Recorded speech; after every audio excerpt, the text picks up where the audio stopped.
Hello friends, welcome to Pebbles. நான் உங்கள் கோபி சுதா. அனைவருக்கும் விநாயகர் சதுர்த்தி நல்வாழ்த்துக்கள். நம்ம இன்னைக்கு விநாயகர் சதுர்த்தி அன்னைக்கு என்னென்ன பலகாரங்கள் செய்ய போறோம்ங்கறத தான் பார்க்க போறோம். ரெண்டாவது நம்ம செய்ய போறது அவல் உப்புமா.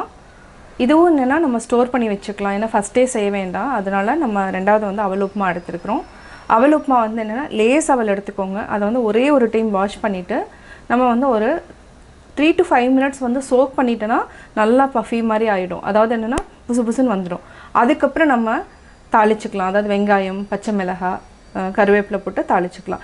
இது கூட என்னென்னா நம்ம லாஸ்ட்டில் வந்து லெமன் ஜூஸ் ஆட் பண்ணிக்கலாம். அப்போ வந்து டேஸ்ட் வந்து நல்லாயிருக்கும். கூட வேர்க்கடலையும் நம்ம ஆட் பண்ணி செய்ய போகிறோம். வாங்க எப்படி செய்கிறதுன்னு பார்க்கலாம். இப்போ பார்த்திங்கன்னா அவல் நம்ம எடுத்து வச்சுருக்கிறோம். இது வந்து தண்ணியில் ஊற வச்சுருக்கிறதுனால உங்களுக்கு வந்து ஈஸியாக இருக்கும். அதாவது இந்த மாதிரி லேஸ் அவல் எடுத்துட்டிங்கன்னா உங்களுக்கு ஈஸியாக இருக்கும். நல்லா சாஃப்ட் ஆயிடுச்சு. இதுக்கு வந்து ஒரு பெரிய வெங்காயம் ஒன்று, பச்சை மிளகாய் ஒன்று, கருவேப்பிலை, வேர்க்கடலை வந்து ஆப்ஷனல் தான். நம்ம லாஸ்ட்டில் வந்து லெமன் ஜூஸ் ஆட் பண்ணிக்கலாம். இப்போ நம்ம ஒரு கடாயில் எண்ணெய் விட்டுக்கலாம். எண்ணெய் தேவையான அளவு. எண்ணெய் நல்லா காயிட்டும். காஞ்சதுக்கப்புறம் கடுகு ஒரு அரை டீஸ்பூன், கடலைப்பருப்பு அரை டீஸ்பூன், உளுத்தம்பருப்பு அரை டீஸ்பூன். நம்ம கூடவே வந்து வேர்க்கடலையும் போட்டுக்கலாம். இது வந்து பச்சை வேர்க்கடலைங்கிறதுனால இதையும் நம்ம ஆட் பண்ணிக்கலாம். பொன்னிறமாக வறுத்துக்கலாம். இப்போ நம்ம பச்சை மிளகாய், கருவேப்பிலை, வெங்காயம், நம்ம கொஞ்சமாக மஞ்சத்தூள் ஆட் பண்ணிக்கலாம்.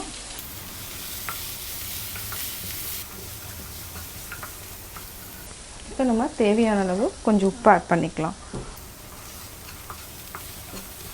வெங்காயம் நல்லா வதக்கியாச்சு. இப்போ நம்ம அவல் ஆட் பண்ணிக்கலாம். நல்லா தண்ணியில் ஊறி இருக்கு. நல்லா மிக்ஸ் பண்ணிவிடுங்க. இப்போ நம்ம லெமன் பிழிஞ்சிக்கலாம். கொஞ்சமாக தண்ணி கொஞ்சம் தெளிச்சுக்கலாம்.